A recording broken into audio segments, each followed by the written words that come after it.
इकाई 2। हम भी बने महान। प्रेरक प्रसंग।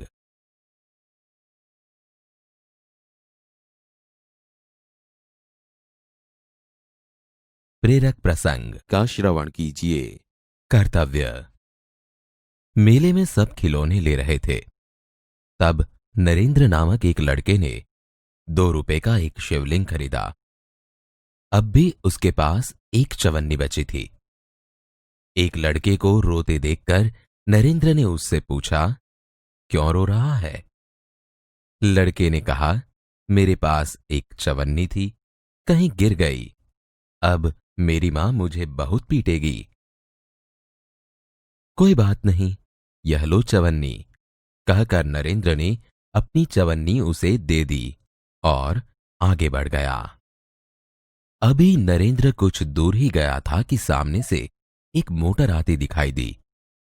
एक छोटा सा बच्चा उस मोटर से बिल्कुल बेखबर चला जा रहा था। नरेंद्र ने झपटकर उस बालक को खींच लिया। एक पल की देरी होती तो वह बालक मोटर के नीचे आ जाता। इस झपटने की क्रिया में नरेंद्र के हाथ से शिवलिंग छूटकर गिर गया और टूट गया। इस दौरान इकट्ठे हुए लोगों में से किसी ने कहा, बेचारे का नुकसान हो गया, कितने चाव से खरीदा था शिवलिंग।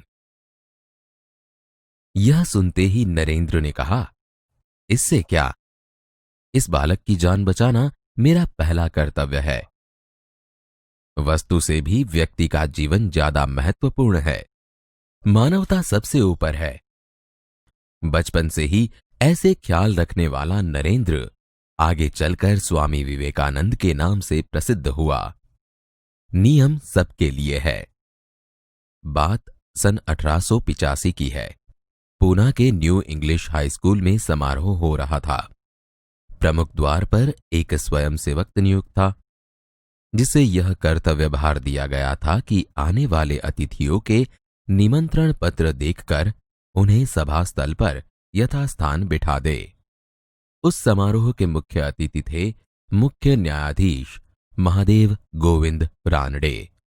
जैसे ही वह विद्यालय के द्वार पर पहुंचे, वैसे ही स्वयंसेवक ने उन्हें अंदर जाने से शालीनतापूर्वक रोक दिया और निमंत्रण पत्र की मांग की। बेटा, मेरे पास तो निमंत्रण पत्र नहीं है, रानडे ने कहा। क्षमा करें, तब आप अंदर प्रवेश न कर सकेंगे, स्वयंसेवक का नम्रतापूर्ण उत्तर था। द्वार पर रानडे को देखकर स्वागत समिति के कई सदस्य आ गए और उन्हें मंच की ओर ले जाने का प्रयास करने लगे। पर स्वयंसेवक ने आगे बढ़कर कहा, श्रीमान, मेरे कार्य में यदि स्वागत समिति के सदस्य ही रोड़ा अटकाएंगे तो फिर मैं अपना कर्तव्य कैसे निभा सकूंगा। कोई भी अतिथि हो, उसके पास निमंत्रण पत्र होना ही चाहिए। भेदभाव की नीति मुझसे नहीं बरती जाएगी। यह स्वयंसेवक आगे चलकर गोपाल कृष्ण गोखले के नाम से प्रसिद्ध हुआ और देश की बड़ी सेवा की। सफलता का रहस्य।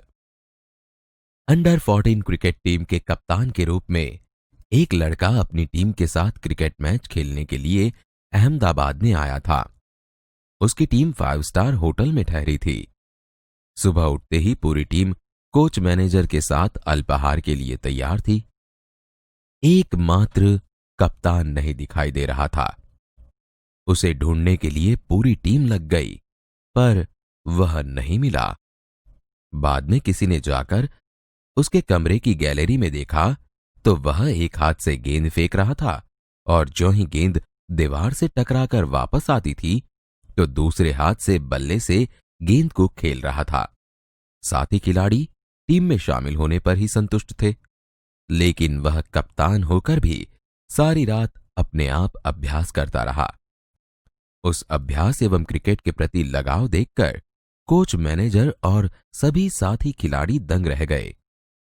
आगे चलकर इसी लड़के ने क्रिकेट जगत में अद्वितीय सफलता प्राप्त की। कई विश्व रिकॉर्ड उसके कदम चूमने लगे। किसी ने उसकी सफलता का रहस्य पूछा तो बड़ी विनम्रता से उत्तर दिया कि मैं हर मैच 3 बार खेलता हूं। पहले अभ्यास के रूप में, दूसरी बार सचमुच मैदान में, तथापि मैच के बाद मूल्यांकन व सुधार आवश्यकता के रूप में।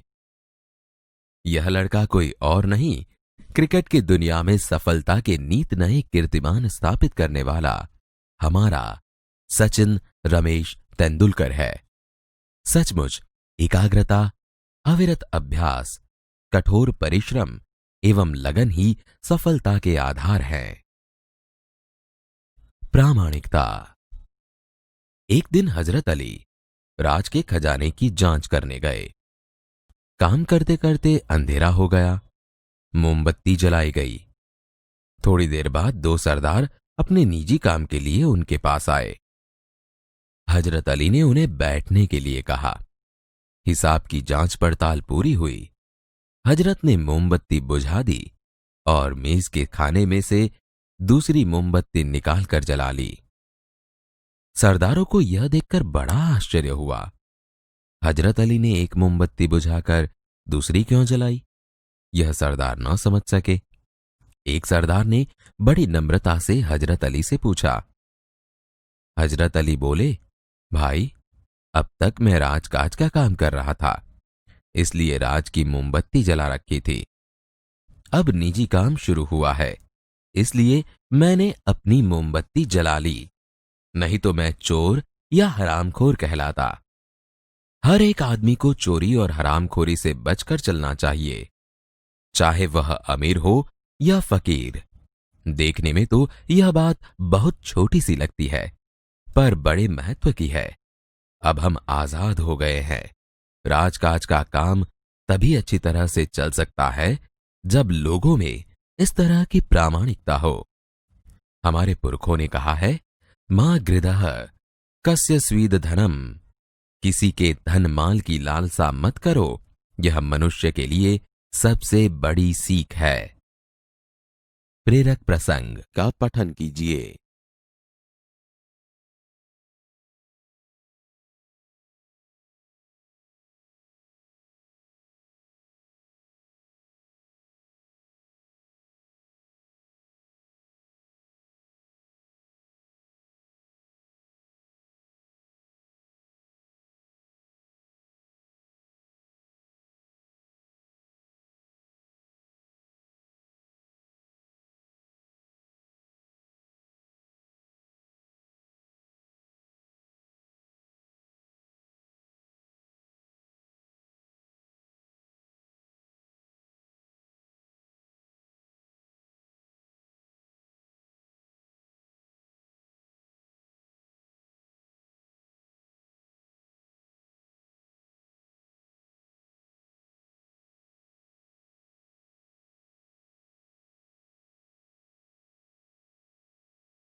मेले में सब खिलौने ले रहे थे। तब नरेंद्र नामक एक लड़के ने 2 रुपए का एक शिवलिंग खरीदा। अब भी उसके पास एक चवन्नी बची थी। उसने एक लड़के को रोता देखकर उसने पूछा, क्यों रो रहा है? मेरे पास एक चवन्नी थी, कहीं ये गिर गई।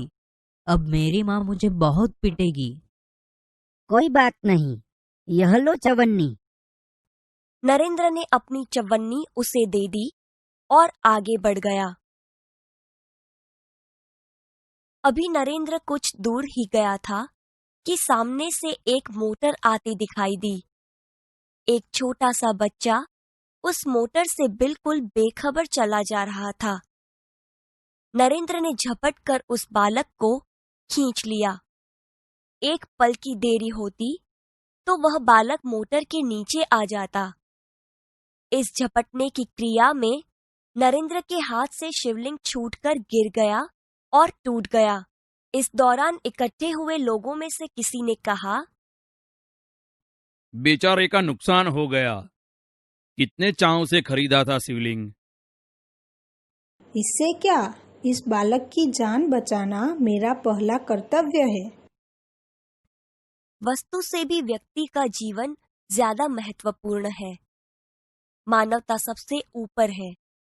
बचपन से ही ऐसे ख्यालात रखने वाला नरेंद्र आगे चलकर स्वामी विवेकानंद के नाम से प्रसिद्ध हुआ। बात सन 1885 की है।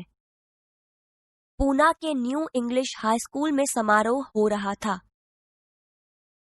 प्रमुख द्वार पर एक स्वयंसेवक नियुक्त था, जिसे यह कर्तव्य भार दिया गया था कि आने वाले अतिथियों के निमंत्रण पत्र देखकर उन्हें सभा स्थल पर यथास्थान बिठा दे। उस समारोह के मुख्य अतिथि थे मुख्य न्यायाधीश महादेव गोविंद रानड़े। जैसे ही वह विद्यालय के द्वार पर पहुंचे, वैसे ही स्वयंसेवक ने उन्हें अंदर जाने से शालीनता पूर्वक रोक दिया और निमंत्रण पत्र की मांग की। बेटा, मेरे पास तो निमंत्रण पत्र नहीं है। क्षमा करें, तब आप अंदर प्रवेश न कर सकेंगे। द्वार पर रानड़े को देखकर स्वागत समिति के कई सदस्य आ गए और उन्हें मंच की ओर ले जाने का प्रयास करने लगे। श्रीमान, मेरे कार्य में यदि स्वागत समिति के सदस्य ही रोड़ा अटकाएंगे तो फिर मैं अपना कर्तव्य कैसे निभा सकूंगा? कोई भी अतिथि हो, उसके पास निमंत्रण पत्र होना ही चाहिए। भेदभाव की नीति मुझसे नहीं बरती जाएगी। यह स्वयंसेवक आगे चलकर गोपाल कृष्ण गोखले के नाम से प्रसिद्ध हुआ और देश की बड़ी सेवा की। आइए मित्रों, ऐसा एक और प्रसंग सुनते हैं जिसमें सफलता का रहस्य छिपा है। तो सुनिए, सफलता का रहस्य। अंडर 14 क्रिकेट टीम के कप्तान के रूप में एक लड़का अपनी टीम के साथ क्रिकेट मैच खेलने के लिए अहमदाबाद में आया था। उसकी टीम 5 स्टार होटल में ठहरी थी। सुबह उठते ही पूरी टीम कोच मैनेजर के साथ अल्पाहार के लिए तैयार थी। एकमात्र कप्तान नहीं दिखाई दे रहा था। उसे ढूंढने के लिए पूरी टीम लग गई, पर वह नहीं मिला। बाद में किसी ने जाकर उसके कमरे की गैलरी में देखा तो वह एक हाथ से गेंद फेंक रहा था और ज्यों ही गेंद दीवार से टकराकर वापस आती थी तो दूसरे हाथ से बल्ले से गेंद को खेल रहा था। साथी खिलाड़ी टीम में शामिल होने पर ही संतुष्ट थे, लेकिन वह कप्तान होकर भी सारी रात अपने आप अभ्यास करता रहा। उसका अभ्यास एवं क्रिकेट के प्रति लगाव देखकर कोच मैनेजर और सभी साथी खिलाड़ी दंग रह गए। आगे चलकर इस लड़के ने क्रिकेट जगत में अद्वितीय सफलता प्राप्त की। कई विश्व रिकॉर्ड उसके कदम चूमने लगे। किसी ने उसकी सफलता का रहस्य पूछा तो बड़ी विनम्रता से उत्तर दिया, मैं हर मैच 3 बार खेलता हूँ। पहले अभ्यास के रूप में, दूसरी बार सचमुच मैदान में, तथापि मैच के बाद मूल्यांकन व सुधार आवश्यकता के रूप में। यह लड़का कोई और नहीं, क्रिकेट की दुनिया में सफलता के नित नए कीर्तिमान स्थापित करने वाला हमारा सचिन रमेश तेंदुलकर है। सचमुच एकाग्रता, अविरत अभ्यास, कठोर परिश्रम एवं लगन ही सफलता के आधार हैं।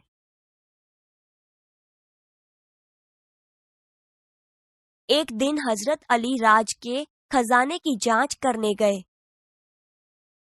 काम करते करते अंधेरा हो गया। मोमबत्ती जलाई गई। थोड़ी देर बाद 2 सरदार अपने निजी काम के लिए उनके पास आए।